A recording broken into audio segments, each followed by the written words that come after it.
Alhamdulillah wassalatu wassalam ala Rasulillah wa ala alihi wa sahbihi wa mawala. Amma ba'du fa ya ibadallah usikum wa iyaya bitaqwallah fa in jannatun liman ittaqah. Jamaah rahimakumullah, seperti biasa saya bahas topik kalau ada peristiwa penting berkaitan yang peristiwa penting. Tapi kalau tidak ada peristiwa penting adalah fikih keluarga.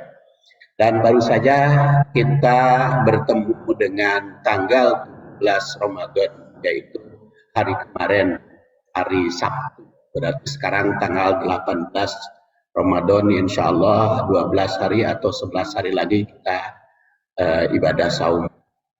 Dan yang kita kaji nuzulul Quran di malam barokah, itu tadabbur surat Ad-Dukhan. Jadi seperti biasanya saya dikasih judul apapun pasti tadabbur. Kalau tidak tadabbur Quran pasti tadabbur hadis. Judul apapun sumbernya tadabbur Al-Quran atau tadabbur hadis. Dan sekarang tadabbur Al-Quran. A'udzubillahi minasyaitonirrajim. Hamim wal kitabil mubin. Inna anzalnahu fi lailatin mubarakatin inna kunna munzirin fiha yufraqu kullu amrin hakim amran min indina inna kunna mursilin rahmatan min rabbika innahu huwas samiul alim. Hamim wal kitabil mubin dipahami oleh para ulama itu. Jadi hamim sumpah Allah dengan huruf muqatta'ah atau huruf singkatan. Wal kitabil mubin juga sumpah dengan Quran yang memberikan penjelasan. Inna anzalnahu fi lailatin barakah. Sungguhnya kami turunkan Al-Quran itu, Al-Kitabil Mubin itu fi lailatin barakah, pada malam yang penuh barokah. Apa itu barokah? Sudah saya bahas pada pertemuan bulan yang lalu. Dan kapan kita harus mengejar dan meraih barokah itu. Dan apa pula barokah itu. Tapi di sini juga dibahas. Ya, tapi yang berkaitan dengan yang lainnya. Inna kunna mundirin. Sungguhnya kami yang memberikan peringatan. Fiha di Lailah Mubarakah itu yufraqu kullu amrin hakim, dipisahkan atau dirinci, dipisahkan antara hak dan batilnya segala urusan yang penuh hikmah. Amron min indina itu merupakan peristiwa besar dari kami. Inna kunna mursilin, sungguhnya kami adalah yang mengutus. Rahmatan sebagai rahmat birrobbika dari Tuhanmu. Innahu sesungguhnya Tuhanmu itu was-sami'ul alim, yang mendengar lagi mengetahui. Itu sepintas ayat dan terjemahnya. Sekarang yang ketiga, ya. Ibnu Jarir At-Tabari mengutip beberapa riwayat.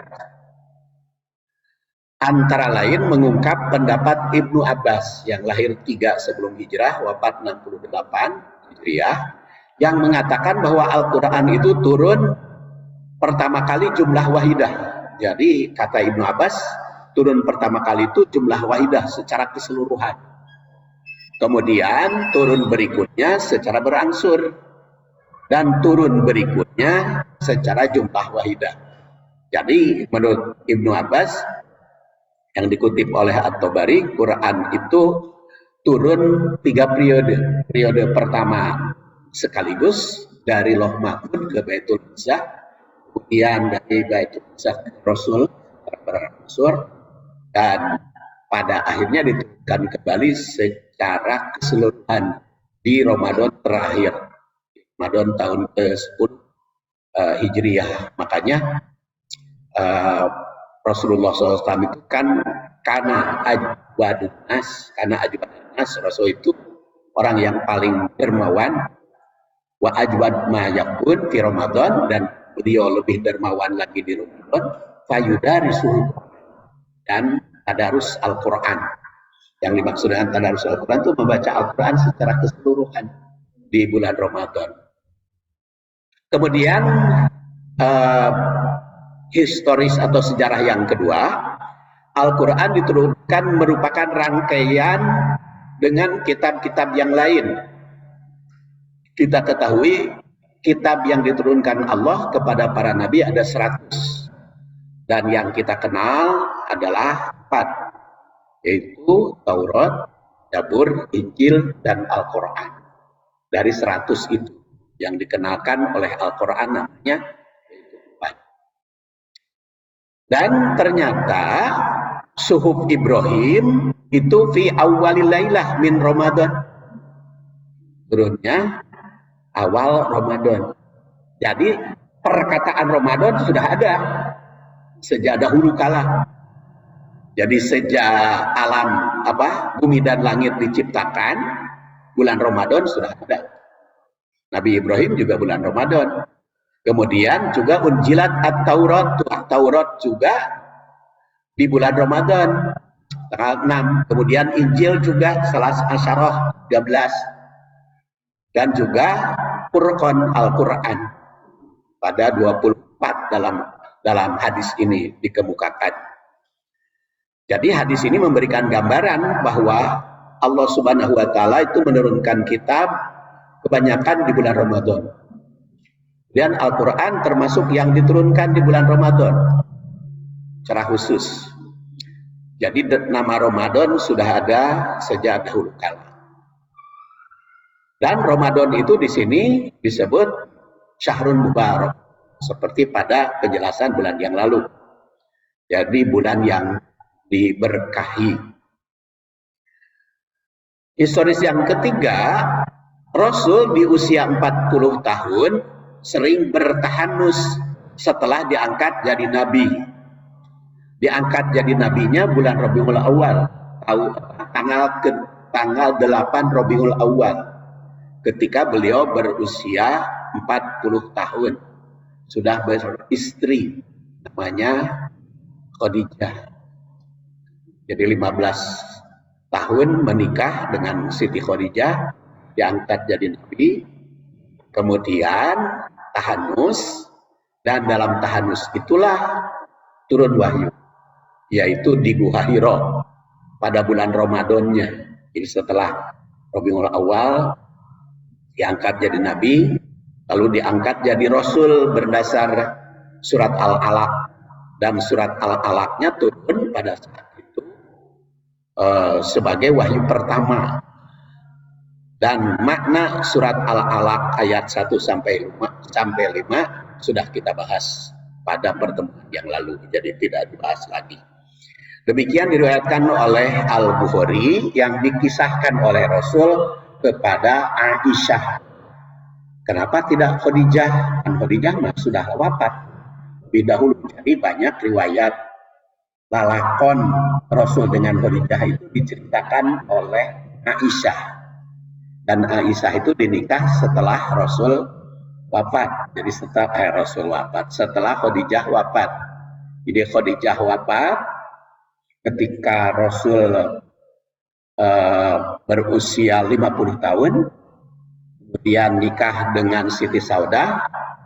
Setelah wafat Khadijah itu, Khadijah adalah seorang janda yang umurnya 55 tahun. Jadi beda 5 tahun dengan Rasul, ya, Siti Saudah. Jadi masih muda, janda masih muda. Dia nikah dengan Aisyah, orang gadis. Karena memang tidak ada janda tua yang dinikah oleh Rasul. Yang dinikah oleh Rasul itu selalu janda muda, ya, dan gadis. Apa sebab? Ya, yang janda tua kan betul nikah. Jadi nikah Rasul itu kan nolong, ya, nolong janda yang utuh nikah itu janda muda. Jadi janda tua kebetulan dinikah, jadi disumbang aja, ya. Itu sebagai informasi sejarah, ya. Jadi yang yakini oleh para ulama tanggal 17 Ramadan itu adalah wahyu pertama turun surat Al-Alaq. Itu sejarahnya. Kemudian tidak perlu saya ceritakan lagi bagaimana surat Al-Alaq karena sudah kita bahas pada pertemuan yang lalu.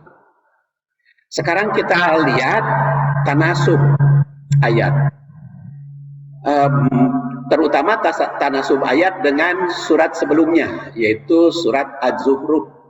Ternyata awal suratnya teh sama, dua surat teh. Surat Az-Zukhruf berbunyi Hamim wal kitabil mubin. Dan surat Ad-Dukhan juga Hamim wal kitabil mubin. Bedanya kalau surat Az-Zukhruf mah inna ja'alnahu Qur'anan Arabiyyan la'allakum ta'qilun. Kalau Ad-Dukhan mah inna anzalnahu fi lailatin mubarakatin inna kunna mundirin. Jadi kalau surat Az-Zukhruf awalna teh nerangkeun bahasa Al-Qur'an, kalau surat Ad-Dukhan mah kapan diturunkan Quran. Kemudian latar belakangnya kalau di surat Az-Zukhruf la'allakum ta'qilun, supaya manusia mau berpikir. Makanya dengan menggunakan bahasa Arab teh supaya berpikir. Kunaon teu pakai bahasa Indonesia supaya berpikir. Nah, jawabannya itu kunaon teu pakai bahasa Indonesia turun Al-Qur'an teh, jawabannya la'allakum ta'qilun, supaya berpikir. Dan kalau Ad-Dukhan menegaskan fungsinya inna kunna mundirin. Jadi kalau Az-Zukhruf mah kamu harus ta'qilun, tapi kalau Ad-Dukhan mah aku. Jadi Allah yang bercerita itu Allah sebagai mundir, kamu sebagai ta'qilun. Itu kaitan yang pertama. Sama Hamim wal kitabil mubin. Kemudian kaitan yang kedua, ayat 3 dari surat Az-Zukhruf menegaskan bahwa Al-Quran itu menggunakan bahasa Arab, Qur'anan Arabiyyan. Agar berakal, ayat 3 surat Ad-Dukhan mengungkapkan sejarah, yaitu fi lailatin mubarakah. Kemudian kaitan yang keempat, akhir surat Az-Zukhruf menjelaskan tentang sifat manusia. Di sini kan lakin sa'alta man khalaqahum la yakunallah fa anna tufakun. Kemudian juga wa kana fa anna yufakun. Kemudian wakilihi ya rabbi inna haula'i qaumul la yu'minun. Ini kalau ujung surat Az-Zukhruf berbicara tentang sifat manusia.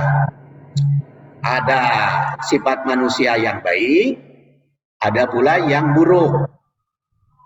Sifat manusia itu ada yang mengakui penciptaannya mereka itu diciptakan dari Allah, tapi ada berusaha menolaknya walaupun tetap yakin yang menciptakan Allah.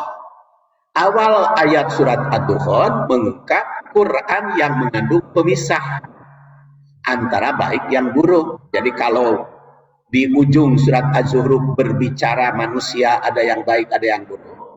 Nah di Ad-Dukhan ini ayat keempat berbicara tentang pemisahan antara baik dan buruk dan perbedaan antara baik dan buruk. Kemudian kaitan keempat, pengunci surat Az-Zukhruf memerintahkan agar menyampaikan salam perpisahan kepada manusia yang tidak sejalan, karena di situ dikatakan fasfah anhum wa qul salamun fasaufa ya'lamun. Salam perpisahan aja, kalau kamu tidak mau menerima mah sok we sejalan apa, kalau tidak mau sejalan dengan kami mah berpisah aja, selamat aja sesuai dengan keinginan kalian masing-masing, tahu akibatnya nanti. Nah ayat 3 ini menegaskan bahwa manusia itu sebagai pemberi peringatan Quran, karena Allah memberikan peringatan dan kita harus memberikan peringatan. Walaupun salam berpisah dengan yang tidak sejalan, ya jangan cuek-cuek saja, tidak ada perjuangan. Dakwah mah tetap berjalan, ya. Dengan demikian, lepas hubungan dengan manusia yang tidak seakidah, bukan tidak tanggung jawab, tapi itu terus menerus memberikan peringatan. Itu tanasub ayat. Sekarang kita lihat tafsir kalimat Hamim. Seperti tadi dikemukakan, Hamim itu sumpah Allah. Ulama memahami, ada yang mengatakan Hamim itu ayat mutasyabihat, sehingga tidak ditakwil. Kalau kita lihat terjemah Departemen Agama kan tidak ada terjemahnya. Ya, alif lam mim, Hamim, alif lam ro, kaf ha ya ain shad kan tidak ada terjemahnya. Karena itu ayat mutasyabihat, tidak bisa ditakwil. Tapi ada juga ulama yang berpendapat tidak ada itu mutasyabihat, atau mana mutasyabihat, mana kan tidak disebut oleh Quran. Jadi bukan berarti tidak bisa ditakwil, makanya ada yang menakwil. Seperti Ibnu Abbas itu menakwil kan, alif lam mim, A-nya itu Allah, lam-nya Jibril, M-nya Muhammad. Jadi alif lam mim, Allah menurunkan Quran melalui malaikat Jibril ke Nabi Muhammad. Yusuf Ali itu mengatakan alif lam mim, A itu dalam, L itu tengah, mim ujung. Jadi alif lam mim itu Quran berbicara masa lalu, masa kini. Jadi kalau Hamim, ha itu kan tengah, mim ujung. Jadi di dalam surat Al-Ahqaf, di dalam surat Az-Zuhruf dan surat Ad-Dukhan itu berbicara masa kini dan masa datang. Lebih banyak masa kini dan masa datang. Itu takwil Hamim. Tapi yang jelas Hamim itu dipahami sumpah. Jadi terjemah nama mana ditelusuri gitu. Yang kadang-kadang baheula mah dianggap mutasyabihat, bisa saja sekarang jadi muhkamat setelah ditelusuri. Jangan ragu-ragu, Ibnu Abbas itu kan sahabat yang lahir 3 sebelum hijrah, wafat 68. Jadi masa sahabat, masa Rasul sudah menakwil. Jadi takwil itu ada sejak zaman para sahabat. Itu Hamim. Kemudian samaannya dengan Yasin, ya, Toha, Nun. Dan ternyata setelah itu kan bicara Quran itu rata-rata. Nun itu kesananya berbicara tentang Quran, apalagi Mayas turun. Kemudian juga alif lam mim dari Alkitab. Kemudian wal kitabil juga setelah Hamim, sumpah itu wal kitabil mubin, kitab yang jelas, memberikan penjelasan, ya. Dan di dalam Al-Quran wal kitabil mubin itu ada selain ayat ini. Pertama tadi di dalam surat Az-Zuhruf, di Hamim wal kitabil mubin. Jadi wal kitabil mubin itu bentuk sumpah, yang keduanya diawali dengan Hamim, bermakna sumpah Allah dengan kalimat tersebut. Al-Quran dalam sumpah ini disebut Alkitab, yang tertulis, tercatat. Atau ternyata tertulisnya bukan hanya dalam bentuk huruf, tapi ada juga yang tertulis di dalam benak hati manusia. Makanya kalau Quran itu dihapus tulisannya, mushafnya dibakar, tidak akan hancur Quran, karena ada di benak hati manusia. Hafal, apalagi sekarang sudah semarak, karena beberapa perguruan tinggi gratis bagi yang hafal Quran, termasuk di UIN, di Unisba, bagi yang hafal Quran seluruhnya itu gratis kuliah. Jadi oleh karena itu ada motivasi itu, kemudian juga dibina terus menerus. Jadi ayat Al-Quran dalam sumpah ini disebut Alkitab, ya, tertulis, baik tertulis di Lauh Mahfuz, tertulis di mushaf, lembaran-lembaran, maupun tertulis di kolbu manusia. Dan di sini disebut Alkitab, Quran itu sebanyak 151 kali di dalam Quran. Kadang bermakna Quran ataupun kitab-kitab yang lain. Yang semuanya perkataan kitab, ada yang ke Injil, ada yang ke Zabur, ada yang ke Taurat. Kemudian dalam Al-Quran ada istilah Al-Mubin. Al-Mubin itu 22 kali. Namun yang menjurus pada Al-Quran diawali ayat itu tilka ayatul kitabil mubin, itu dalam surat Yusuf ayat 2. Kemudian yang diawali dengan alif lam mim juga Asy-Syu'ara dan Al-Qasas yang diawali ta sin mim. Jadi ayatul kitabil mubin itu diawali dengan muqatta'ah.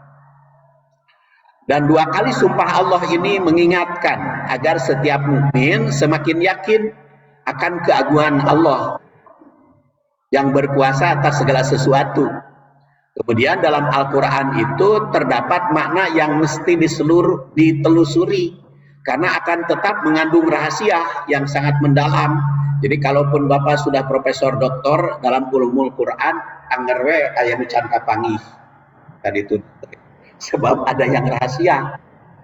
Jadi, walaupun sudah ahli dalam bidang ulumul Quran, tetap ada yang rahasia. Itu hamim antara lain ta sin mim. Jadi oleh karena itu manusia itu dibikin penasaran terus untuk mengkaji dan menggali Al-Quran. Kan jaminannya kalau Bapak dan Ibu duduk di masjid menggali Al-Quran, maka majtama'a qaumun fi baitin min buyutillah itu hafat malaikat. Berkerumun kan malaikat seperti sekarang kita berada di masjid, apalagi sambil nunggu waktu duha, bernilai umroh ya kalau sambil menunggu waktu duha. Makanya langsung sampai terbit matahari saja kita pengajian kita supaya kita langsung bisa sholat duha.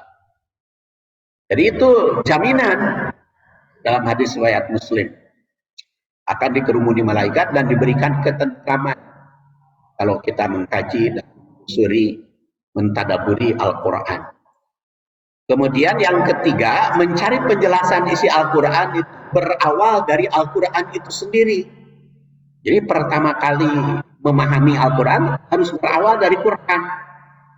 Makanya kemarin saya buat di YouTube, karena saya baca pengertian menurut Baznas, fakir dan miskin itu sama.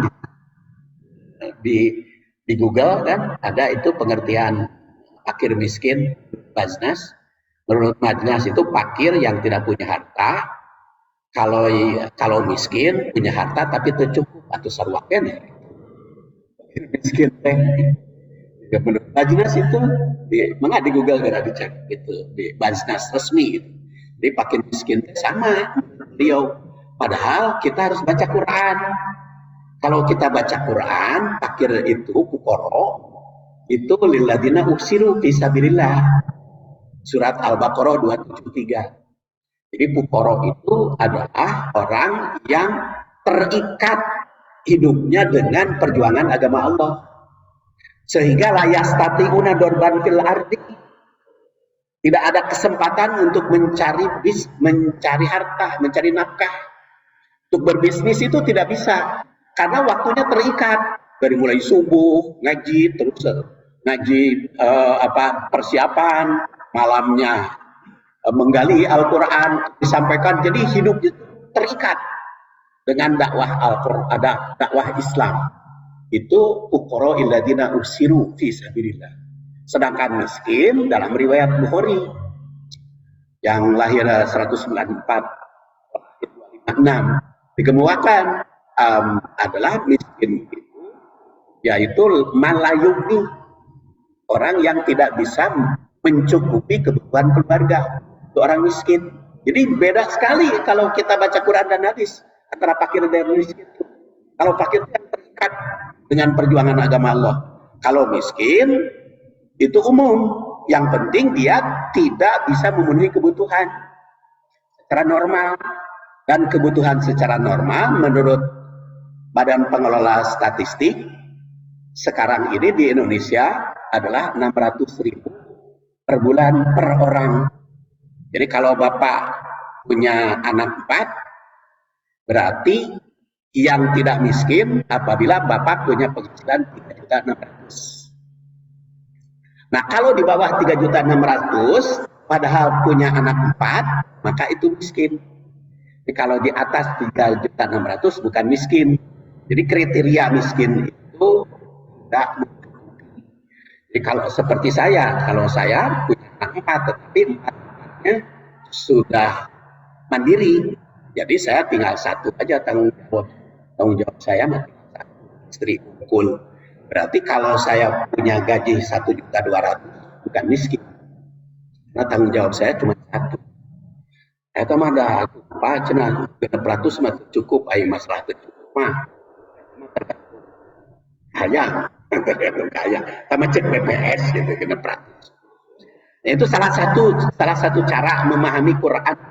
Pertama kali Quran, kemudian dengan hadis kalau tidak langsung. Nah, itu Quran dengan Quran ya seperti tadi. Hamim wal kitabil mubin dengan Quran berikutnya. Kemudian inna anzalnahu fi lailatin mubarakah. Sungguhnya kami turunkan Al-Qur'an pada malam penuh barokah. Jadi salah satu penjelasan tentang kapan diturunkan Quran ditegaskan inna anzalnahu fi lailatin mubarakah. Apa itu lailah mubarakah? Ya kita baca ayat yang lain, yaitu inna anzalnahu fi lailatul qadri, yaitu malam qadar, malam barokah itu. Kemudian yang berbahasa Arab hu-nya itu karena ditegaskan di dalam surat Az-Zukhruf inna anzalnahu Qur'anan Arabian la'alakum ta'qilun dalam surat Yusuf dan juga dalam surat Az-Zukhruf ya. Jadi ada 2 kali Qur'anan Arabian yang kita kutip di sini. Dan di ayat yang lain juga Quran itu pakai nazalna. Inna nahnu nazalna dzikra. Inna nahnu nazalna alaikal Qur'an tanzila. Di sini ada nazalna, tanzila, ada anzalna. Berarti dipahami Quran itu kadang-kadang turun sekaligus karena anzalna, kadang-kadang nazalna, turun berangsur. Maka tadi kata Ibnu Abbas, Quran itu 3 periode turunnya. Pertama sekaligus dari Lauh Mahfuz ke Baitul Izzah, kedua secara berangsur karena nazalna alaikal Quran tanzila, kemudian turun sekaligus lagi, yaitu fi lailatul qadri atau fi lailah mubarakah. Dan lailah mubarakah itu, lailatul qadri itu di bulan Ramadan. Lailatul qadar itu. Jadi tidak ada lailatul qadri di luar Ramadan. Apa alasannya? Pertama, hadis yang dibahas bulan yang lalu, qad ja'akum syahrul ramadan, syahrul mubarak. Kemudian syahrul ramadan alladzi unzila fihil Qur'an hudal linnas wa bayyinatin minal huda wal furqan, surat Al-Baqarah. Jadi lailah mubarakah itu adalah Lailatul Qadar. Di malam barokah itu dipahami pada yang dimaksud dengan malam barokah adalah wahyu pertama yang diturunkan yaitu dari Baitul Hijjah ke Rasul. Kedua, Al-Quran diturunkan dari Lauh Mahfuz sekaligus. Dan yang ketiga, malaikat Jibril menurunkan kembali seluruh ayat. Itu di malam barokah. Itu di malam Qadar. Kemudian Al-Baghawi menerangkan setelah ayat turun secara keseluruhan, kemudian disampaikan malaikat Jibril kepada Rasul secara berangsur. Jadi ini memberikan gambaran Quran diturunkan pada malam Qadar yang penuh barokah. Jadi malam Qadar itu penuh barokah. Kedua, menggunakan bahasa Arab agar manusia mau menggunakan akal pikiran. Ketiga, Al-Quran bisa dipahami melalui bahasa Arab. Jadi kalau ingin paham secara sekaligus dari Al-Quran, pahami bahasa Arab. Kumaha tuh tengarti bahasa Arab, bisa dari tarjamah, tapi memahami tarjamah nanti, menafsirkan tarjamah. Jadi tidak akan paham Al-Quran secara langsung dan rinci kalau tidak berbahasa Arab.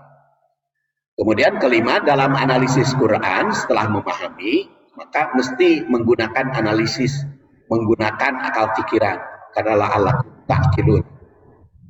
Dan setiap mukmin yang menganalisis Quran diharapkan memperoleh barokah yang bertambah baik itu. Kemudian barokah itu diperoleh menganalisis Quran, baik secara sejarah, kemudian diungkapkan maupun penerapannya. Barokah agar selalu didambakan dan diperjuangkan. Dan ini tentang barokah karena sudah saya bahas, jadi saya lewat langsung untuk dibaca saja telah dibawa oleh Bapak dan Ibu makalahnya. Kemudian kalimat berikutnya, inna kunna mundirin. Sungguhnya kami itu mundirin, pemberi peringatan. Menurut Ibnu Katsir yang wafat 774 Hijriah, peringatan di sini utamanya memberikan bimbingan sehingga manusia dapat membedakan mana yang bermanfaat, yaitu bisa dikerjakan, mana pula yang menimbulkan madarat untuk ditinggalkan.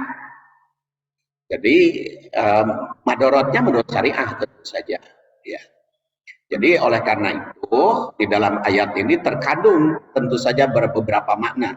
Yang penting harus jadi peringatan bahwa Al-Quran itu, karena Allah memberikan peringatan.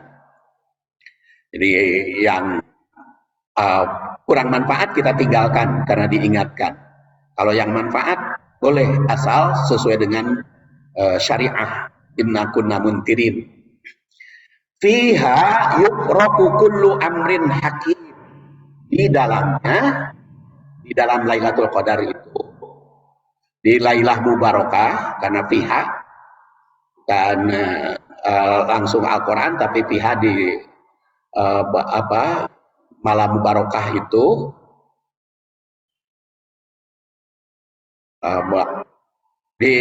itu ada yufraqu kullu amrin hakim, ya, dipisahkan berbagai urusan yang penuh hikmah. Jadi mengandung arti di sini, pertama, sungguhnya kami menurunkan Quran pada malam yang penuh barokah karena memperingatkan manusia dan mengancam dengan siksaan. Kemudian Al-Quran diturunkan mengandung hikmah.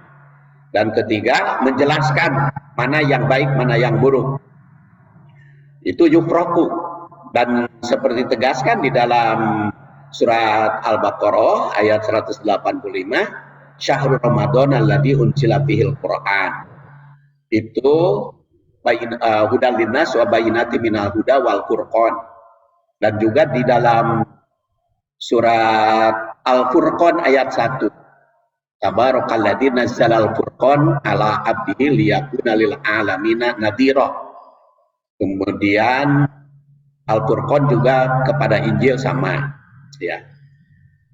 Dan Furqan juga pemisahan antara kafir dengan muslim. Disebut Furqan, yaumal Furqan, yaumal taqal jam'an. Maka dipahami dari surat Al-Anfal ayat 41 bahwa nuzulul Quran yang wahyu pertama itu bertepatan dengan Yaumal Furqan, pertemuan dua pasukan yang bermusuhan antara muslim dengan kafir, yaitu tanggal 17 itu 17 Ramadan tahun kedua Hijriah. Jadi Quran teh itu bicara teh barokah, qadar, kapan itu qadar, kapan itu barokah di bulan Ramadan. Dan dijelaskan oleh ayat ini itu bertepatan dengan pertemuan dua pasukan, dan dua pasukan itu kan perang Badar itu 17 Ramadan, berarti bukan 17 Ramadan harita, tapi 17 Ramadan sebelumnya. Makanya dipahami oleh para ulama 17 Ramadan. Jadi di sini berkaitan dengan harta rampasan bicaranya, tapi itu memberikan syarat ya. Dan itu dikemukakan juga di dalam surat Al-Qadar, turun malaikat dan ruh. Kemudian Amron min Indina. Amron min Indina. Kalimat Amron min Indina ini sangat terkait dengan firman Allah bi'idni rabbihim min kulli amrin. Seperti salamun hiya hatta matla'il fajr, itu terkait dengan kalimat berikutnya ya. Maka di sini dikatakan inna kunna mursilin, aku mengutus. Jadi pada malam qadar itu kan tanazzalul malaikah waruh fiha. Nah itu Allah yang mengutus para malaikat itu pada malam qadar tersebut. Dan rahmatan mir rabbik, sebagai kasih sayang dari Tuhanmu. Karena apa? Karena salamun hiya hatta matla'il fajr. Karena Allah itu kasih sayang kepada umat, maka pada malam qadar itu tanazzalul malaikat waruh fiha salamun hiya hatta matla'il fajr. Dan salamun hiya hatta matla'il fajr itu rahmatan mir rabbik, sebagai bukti rahmat kasih sayang Allah kepada hambanya. Dan memang Allah itu sudah mewajibkan rahmat. Jadi Allah itu mewajibkannya kepada dirinya sendiri untuk memberi rahmat. Seperti dikemukakan dalam surat Al-An'am ayat 12, Qul liman ma fis samawati wal ardh qulillah kataba ala nafsihi rahmah ayajma'annakum ila yaumil qiyamah la raiba fih. Di sini dikatakan, katakan olehmu bahwa apa yang di langit dan bumi itu milik Allah, dan katakan olehmu Allah itu telah mewajibkan pada dirinya rahmat. Jadi pada dasarnya Allah teh kasih sayang. Nah, geuning anu disiksa telah beunaya sebab. Jadi kalau ke surga mah bisa saja tanpa sebab, tetapi kalau ke neraka nggak mungkin ke neraka kalau tanpa sebab, karena Allah mewajibkan pada dirinya kasih sayang. Jadi tidak ada manusia itu yang masuk neraka tanpa sebab perbuatan jelek. Jadi kalau ke surga mah bisa saja Allah memasukkan orang, masukkan manusia ke surga tanpa sebab juga. Karena Allah mewajibkan pada dirinya kasih sayang. Dan ayat ini juga mengatakan rahmatan mir rabbik, merupakan rahmat. Dan rahmat itu seperti dikemukakan oleh Salman bin Al-Islam, Rasul sallallahu alaihi wasallam bersabda, yang wafat 33 Hijriah itu Salman, innallaha khalaqa yauma khalaqas samawati wal ard mi'ata rahmah. Allah itu menciptakan rahmat 100 sejak menciptakan langit dan bumi, dan diturunkan 1. Ini hadis riwayat Muslim, yang lahir 206 wafat 261, nomor 4946. Jadi yang diturunkan sekarang ini 1, dan 1 itu bagi-bagi, termasuk binatang buas sayang kepada anaknya, ibu kepada anaknya dan sebagainya, itu hanya 1. Ya, semua kasih sayang yang ada di langit dan di bumi itu. Karena apa? Karena yang 99 baru diberikan nanti di akhirat kelak.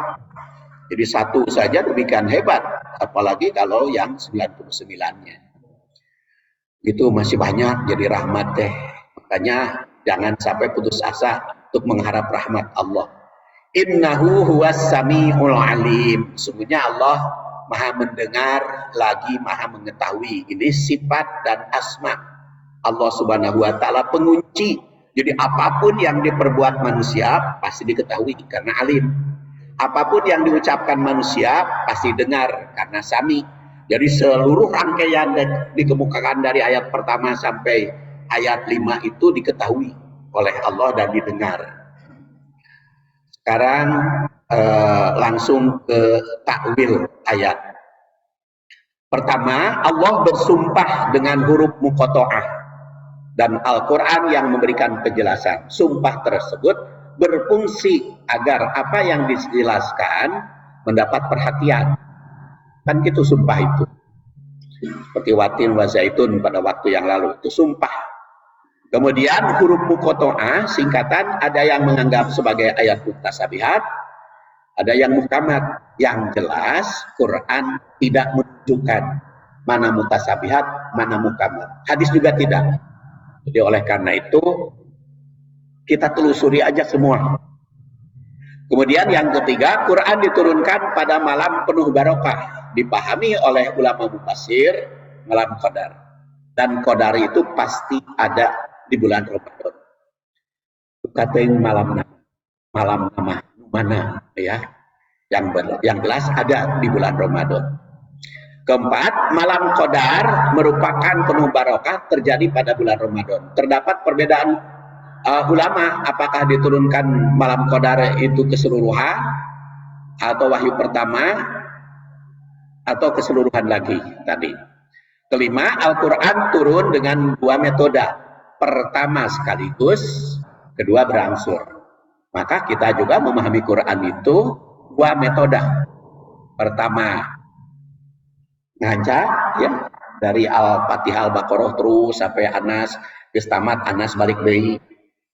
Kemudian yang berangsur sesuai dengan kondisi. Sesuai dengan kondisi ya, saya juga bertugas di sini tematik ya, dalam keluarga Quran dan hadis gitu. Jadi itu berangsur, tapi kan di sini juga ada yang ngaca kan. Ya itu memang karena dua metode. Kemudian Allah Subhanahu wa taala memberi peringatan Al-Qur'an, oleh karena itu setiap mukmin dibimbing untuk hati-hati karena diketahui oleh Allah dan diingatkan. Kemudian ketujuh, Al-Qur'an juga diturunkan untuk memisahkan antara hak dan batil. Jadi kalau kita ingin tahu mana yang benar, mana yang salah, ya Quran pelenggarannya. Dan otomatis kalau Quran penjelasannya hadis ya. 8. Syariah di bawah Quran itu merupakan urusan yang hikmah, yang penuh hikmah, yang mesti dipelajari, yang mendalam. Makanya kita mempelajari Quran itu bukan hanya apa, tapi juga harus bagaimana. Kemudian latar belakangnya apa dan apa hikmahnya dalam kehidupan. Makanya